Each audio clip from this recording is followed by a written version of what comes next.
L'activité de recueil de données est très ancienne. Elle répond dès l'Antiquité aux besoins d'organisation des grands empires. En Suisse, les 150 ans de l'Office fédéral de la statistique ont été célébrés le 19 octobre 2010. La cérémonie officielle s'est déroulée au Temple du Bas à Neuchâtel.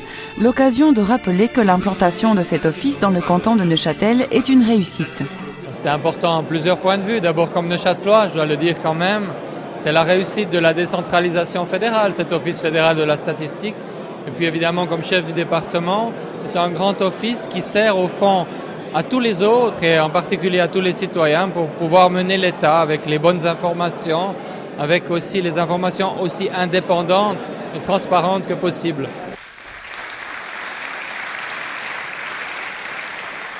Monsieur le Conseil fédéral, Madame.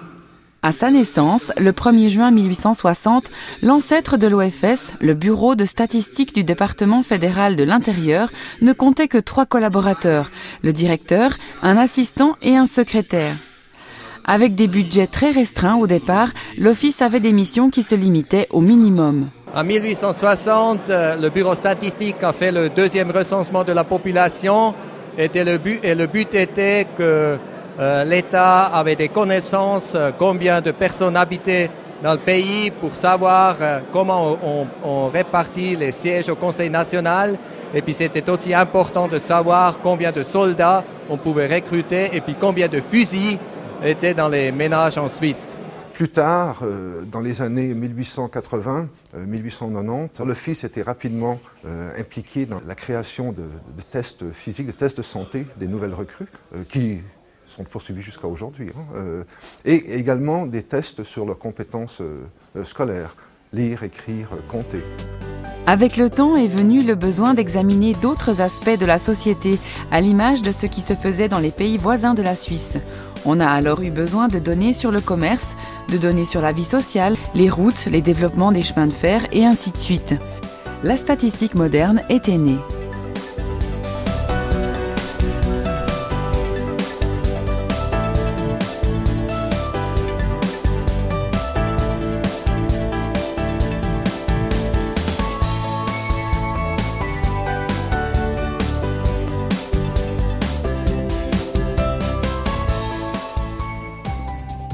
Au lendemain de la célébration, un autre événement est venu s'ajouter aux festivités. En effet, le 20 octobre 2010 a été décrété Journée mondiale de la statistique par l'ONU.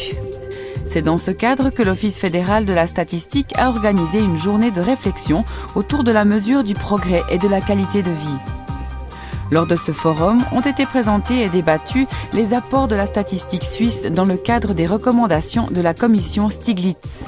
Une journée de réflexion donc sur ce rapport commandé par le président Sarkozy sur la base du constat que les indicateurs économiques qui étaient en 2008 tous au vert ne reflétaient pas apparemment le ressenti des gens par rapport à leur niveau de vie. Ce rapport ne contient pas grand-chose de nouveau, mais on peut dire que c'est un état des lieux des connaissances sur ce sujet, un consensus sur ce que la statistique va devoir faire dans 3 domaines, les questions économiques classiques, la qualité de vie et la mesure du développement durable. «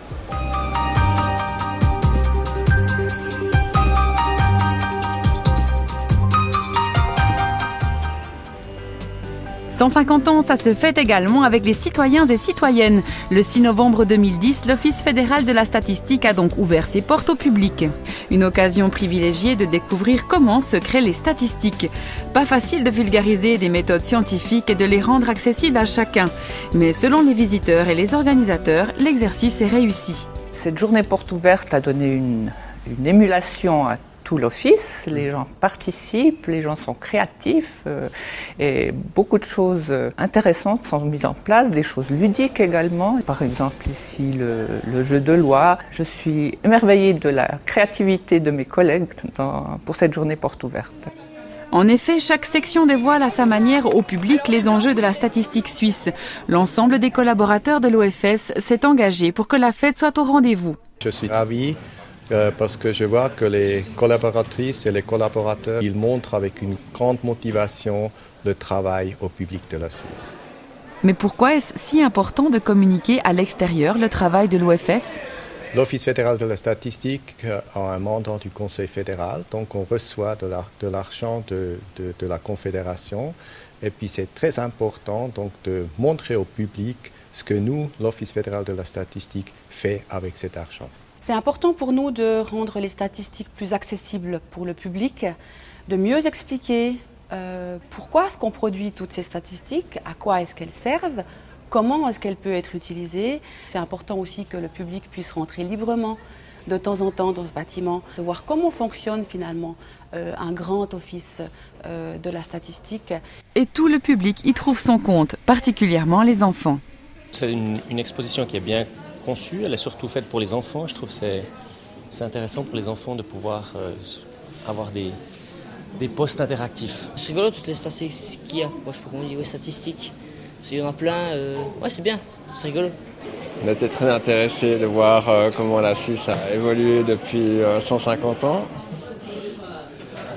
Je crois que c'est effectivement impressionnant. C'est aussi important de montrer sous forme de statistiques. Je commence la visite, j'ai commencé par le recensement en bas, je trouve très intéressant, je trouve les panneaux explicatifs très clairs. Et je pense que c'est bien d'ouvrir au public qui se rende compte un peu de ce qui est fait ici. En plus, il est vrai que c'est un cadre absolument magnifique, mais ça c'est annexe en fait. Au XXIe siècle, en Suisse, l'OFS se veut toujours plus transparent et proche de la population. Un des plus grands défis de la statistique moderne, c'est sans doute la démocratisation des données. En effet, grâce à Internet, la tendance actuelle est d'ouvrir aux citoyens l'accès aux microdonnées. C'est-à-dire que l'on donne de plus en plus de visibilité aux éléments qui permettent de constituer une statistique.